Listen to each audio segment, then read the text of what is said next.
Next up, we have Queen of Hatred, Arcana Slave, Limbus Company fan soundtrack by Isaak Wolf. Little parenthesis over here. Isaak, I wanted to text you. You were offline when this one came up on the stream. My hands are clean. So, once again, everybody, this is a Basterd's LFA, a layman-friendly analysis. I'm a professionally trained musician, a composer, and my objective here is to explain things in a way so that you don't have to be one to understand what is happening here, musically. So, if you like the sound of that, make sure you're following the channel, subscribe to the channel, whatever term you want to use, like the video, share the video, leave a comment, turn on notifications, become a member. Once again, everybody, what happens if we reach 10,000 subscribers before Christmas? The gaming channel. Artists, let's collaborate. How to request songs if you're not on the live stream. I have a spiel for this and a bunch of other things at the end of the video, so stick around for that. Disclaimers showing on your screen right now, so go ahead and pause the video if you want to read them in full. Otherwise, please be patient with me. I am acoustic and guitared, so keep that in mind. With that said, let's do this. Queen of Hatred, Arcana Slave, let's go.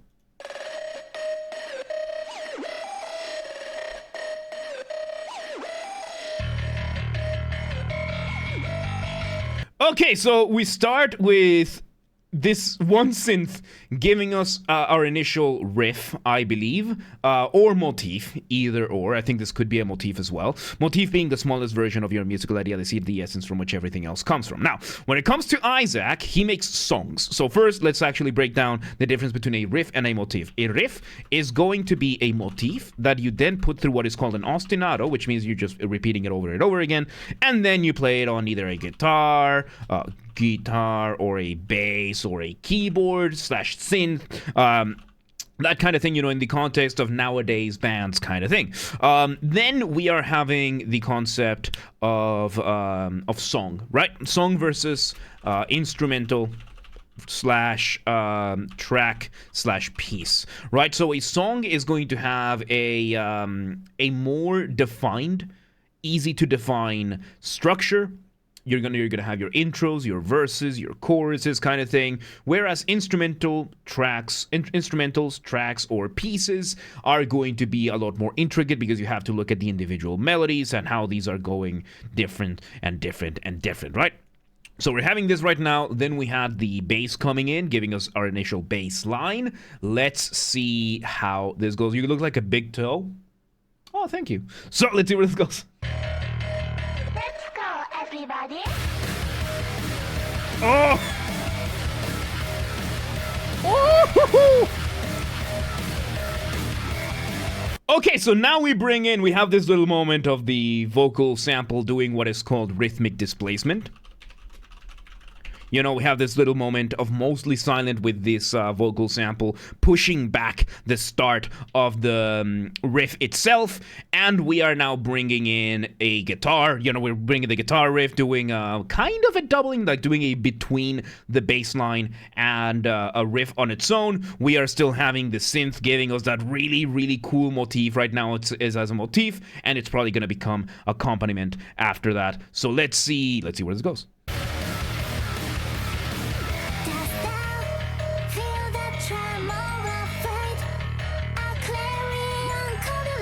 Is this done with vocals? Okay, we have an actual singer. Okay, so now we have of course the intro. That was our structure as we had, and now we are going to verse number 1. Verse is going to be mainly lyrics over music. You're gonna focus on going through a little bit more text. The melodies are going to be a little bit more restricted. You're just focusing on creating a bass line, so to speak, a not a low point, but a baseline point. Then your chorus is going to be the higher point. It's going to be more climactic, more melodic, that kind of thing. I describe it as music over lyrics. So yeah, let's see where this goes.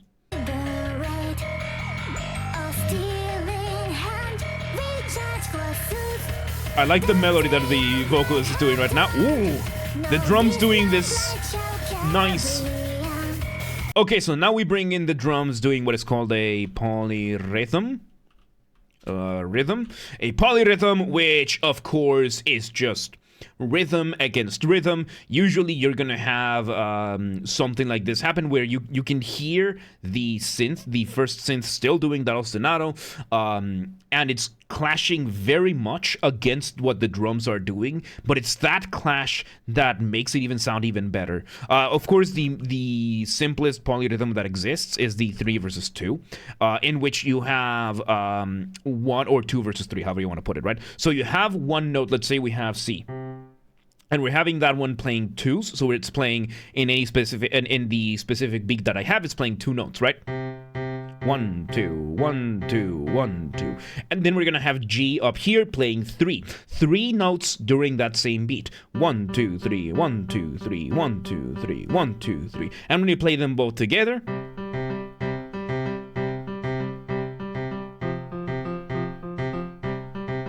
you have that going on over here. Kingslayer by Ringman the Horizon, we'll see. So yes, we're having that, and of course right now Isaak is doing, that was my computer, sorry. Isaak is doing this in a way more intricate way. We're using more complex rhythms over here, but the idea, the principle is still the same. Technically we're doing a 3-way polyrhythm because on top of that we have the vocalist doing the verse on top of that. Really, really cool. Let's see where it goes. Little bit of rhythmic displacement there.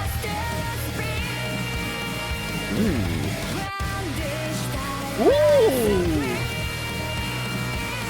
Now, this part could either be the pre-chorus or the chorus. Right now, I am going to say this is our first pre-chorus.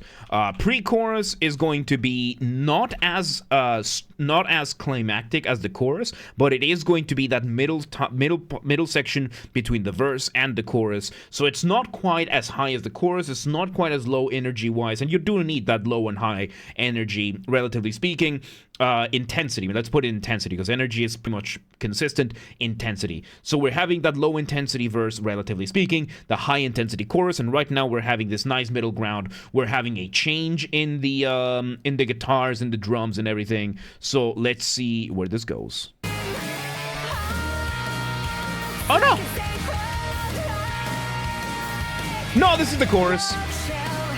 Ooh. So yeah, so this was not a pre-chorus, it's just a straightforward chorus. There you go. So yeah, there you go. Unless this is a false chorus, but yeah, no, this is a lot more climactic now that I heard a bit more.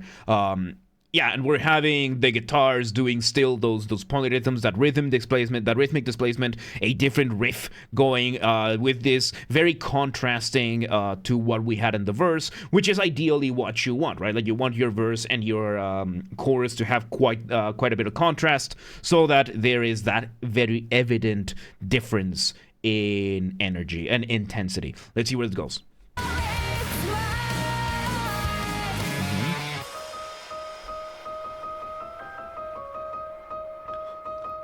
And off the ramp we go in what we're gonna call our break number 1. So off the ramp is a colloquial term that I use. Colloquial, by that I mean there's no official academic definition for this, or at least I'm choosing not to use it for the sake of simplicity. And off the ramp is what I call a specific type of transition. It can be as short as a couple of beats, it can be as long as an entire section, and the purpose of it is to make your listener feel suspended up in the air, at the mercy of inertia, waiting to see where you land, kind of like going off a ramp. How do you do that? Remove layers from the bottom, right? Like the drums, bass, and as many layers as you want, as long as you get that feeling of suspension. So now we are bringing a clean piano, doing a variation of one of the melodies that we've done before. I think it's the melody that the vocalist was doing, so kind of like a post-chorus instrumental break. Let's see where it goes.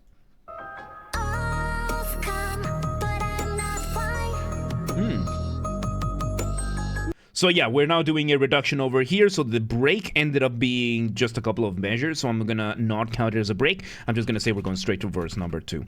Because now we have gone back to gone back to that original vocals, and now we have a different background, a different accompaniment going for it. By the way, accompaniment, that's just whatever does not have the spotlight in the existing ensemble. In this case, it is the piano, and I think we have a chime going on as well. And then we're having the vocals doing another version of this melody. Let's see where it goes. This is really cool. Oh, we have those kind of lo-fi drums. We have strings as well.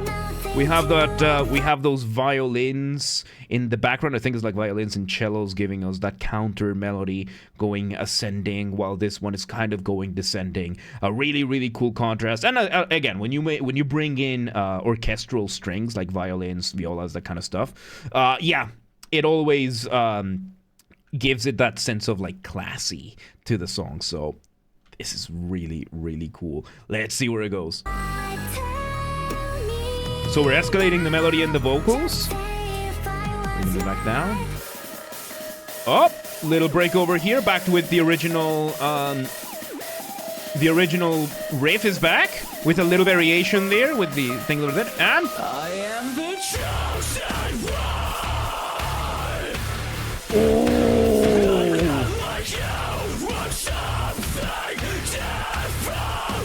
So now we have brought in what we are going to call a breakdown. Now, this is a breakdown with vocals. You can have breakdowns that are instrumental. You can have breakdowns with vocals. And when you're making music, I keep hitting the microphone. You want to keep a careful balance between what is familiar and what is new. Too much familiarity, too much repetition, too much of the same thing, you risk boring the listener, they tune out. Too much new material too quickly, you risk overwhelming the listener, they tune out. There is one universal exception in every genre that exists, which is solos. You bring in a solo, then as long as it sounds cool enough and it fits enough, you can get away with it. There is an additional exception in metal, which is breakdowns, which is what we're having right now. The guitars and the drums are doing this very rhythmic, just chugging the guitars, jong, jong, jong, jong, jong, jong, jong, jong, jong, kind of thing. Usually it's syncopated. Syncopation is when you go against either the drum beat or the metronome. In this case, we're kind of going against the metronome. You can add a lot of really cool, weird things, because the whole point of the breakdown is that you are now bringing the intensity from being... Because right now we had like the verse intense over here, chorus intense over here, and now we are doing a weird trick with the breakdown where we bring the intensity down here, but it's kind of like a mirror image. So it's still extremely intense, but it's just from the opposite end. So it's like adding a more like a Z-axis to this going on. Really, really cool. And of course, now we have Isaak growling. I think this is Isaak growling through the lyrics over here. Let's see where it goes. Bit of rhythmic displacement there with the electronics.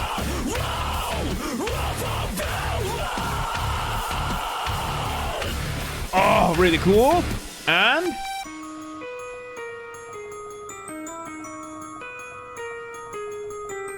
okay, so now we go from this, and we are just taking full advantage of that whiplash. We go off the ramp once again. We bring in the this chime doing a variation of that initial riff. We bring in a clean guitar playing like the notes one by one, playing one of the melodies that we had before, and this is probably going to go into the chorus, into the next chorus. So now we had the breakdown. Now we had the ending of the breakdown. I'm gonna call it a break because it's different than what we had in the breakdown. Although chances are we're gonna go straight into the chorus after this, so I'm probably gonna delete this and make this a chorus. Let's just see where this goes. Really cool. And there you go. We go back to the chorus. So yeah, I'm gonna keep this as a break and then chorus. Chorus. Number 2. Oh, really cool.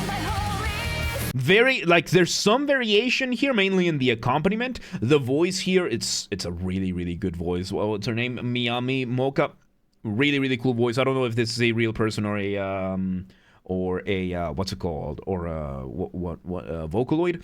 I'm not sure, but I really like the voice. It fits really, really well, and it's giving us this whole time what I like to call flying melodies. A flying melody being another colloquial term that I use, which is, you can hear it right now, the drums, the bass are really, really nice and very busy, the guitar very nice and chuggy, and then you have the vocals, this melody high above everything else, slower, simpler than everything else, flying above the landscape that you have created.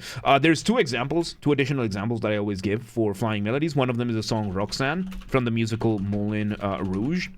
There's a film version of this musical with Ewan McGregor. Yes, Obi-Wan Kenobi, Ewan McGregor doing the lead. And when the song reaches its climax, Ewan McGregor is singing that flying melody. The second song that I have is called Good to Be King from the film musical Journey to Bethlehem.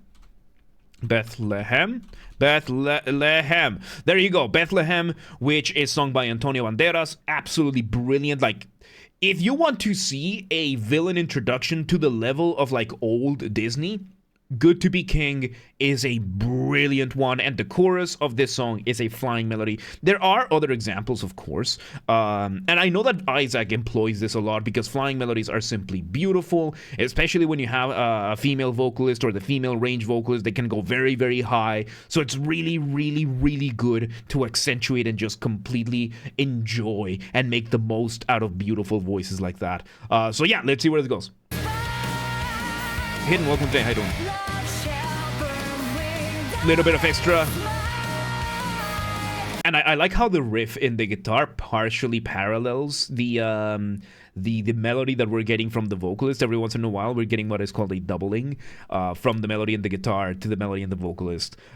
Most of the weight right now, of course, is being carried by the contrast between the vocals and the band, and that's a fairly cool thing when it comes to female leto, these like high-end high octave metal, that it's not so much that it's just the vocals or just the band, but it's both of them working together despite the high contrast, or because of that high contrast, that you get this really, really cool combination. Let's just see how it is. Let's just see how it ends. Let's see how it ends.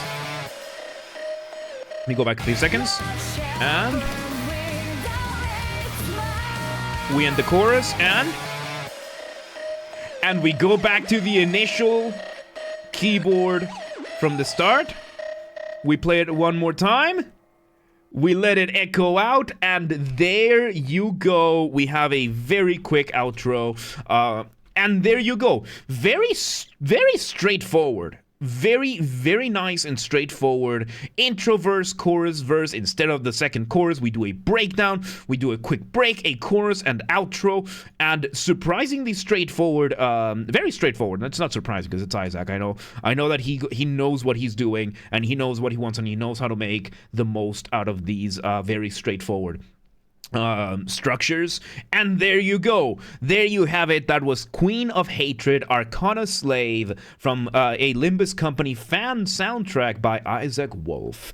Once again, everybody, this has been a Basterd's LFA, a layman-friendly analysis. I'm a professionally trained musician and composer, and my objective here has been to explain things in a way so that you don't have to want to understand what's happened here musically. So, if you're watching this on the YouTube video archive thing, thank you for watching. Make sure you're following the channel, subscribe to the channel, whatever term you want to use. Like the video, share the video, leave a comment, turn on notifications, become a member. By the way, parentheses, yes, I know I'm looking more at the camera. I just changed my setup a little bit, so I have enabled myself to look at the camera instead of looking on the side to what I used to. So, I'm still getting used to it. I hope you are too. So, once again, everybody... Yes, make sure you're following the channel, subscribe to the channel, whatever term you want to use. Like the video, share the video, leave a comment, turn on notifications, become a member. Once again, everybody, if we somehow hit 10,000 subscribers on YouTube before Christmas of 2025, not very likely, but, still possible. If it somehow happens, on top of doing the audiobook fan fiction thing of the choice of the community, I will also play a single video game of the choice of the community, whatever you all want, whatever you all vote for within terms of service, and we'll dedicate a couple of streams to that. We're also going to have giveaways. Of course, we're going to have giveaways. We're probably going to have giveaways for that. So that is also a given. This has to be achieved through legitimate and honest means only. No account duping, no botting, no buying followers, no alt accounting, no rat behaviors like that. Go share the videos, the streams with your friends, with your families, with your family's friends, with your friends' families. Those are two very distinct concepts, by the way. With your online and offline communities, go share these videos far and wide with everybody that you know. We also have a group on the Discord that coordinates for that. Link down below will coordinate with them. Artists! I mean, Isaak, we already kind of are, but Isaak or anybody else out there on YouTube or otherwise, this is an open invitation. If you want to collaborate with me, if you want any of my musical skills, whether it is my guitars, Mongolian throat singing, the good old kind of thing, regular singing, voice acting, if you want help figuring out something for your composition, or anything else, just reach out, let me know, whether it's in the comments, Instagram, Twitter, Discord, or X, whatever it is, just reach out to me, let me know. And if you're in the audience and you know somebody that could benefit, go ahead and reach out to them so that they can also know. Please do not harass anyone. Please do not spam anyone. Be cool about things. Don't be a rat. Members get early access to the content. I schedule the videos for the week on Saturdays, and if you're a paid member on YouTube, regardless of your tier, you get access to the videos when I schedule them, at least for the LFAs. So become a member today. If you want to listen to this without me interrupting every 3.5 seconds, I will be linking it in the description down below. If you want to request a song and you are not on the live stream, the pinned comment has the instructions on what to do. If you're on the live stream, you can go ahead and start requesting. And if you want to catch the streams when they happen live, we aim for Monday through Friday, 6 p.m. Central European Time. We stream live on Twitch, YouTube, and Kick. And if you're not in Europe, do not worry. We have the full up-to-date streaming schedule showing in your local time zone in both Discord and Twitch. So if you live in Kulpina K and you're like, yeah, but what time is 6 p.m. in Hungary? I don't live there. Do not worry. Just go to Discord or Twitch. Both are linked down below and it's going to show in your local time zone. And follow the gaming channel. I have a gaming channel because of course I have a gaming channel. I'm on YouTube. What else could I possibly have? Games are Basterd. That's where I put the gaming after show recordings when they happen. Recorded live on stream, and then the live on stream during the after show, and then the recordings go here. Link down below, or just search YouTube same username as James R. Basterd. Just swap the J for a G, and you got it. And yeah, there you go. There you go. Queen of Hatred, Arcana Slave, Limbus Company fan soundtrack. Isaak, really good stuff, man. Really, really good stuff. But yeah, let's move on. Let's move on.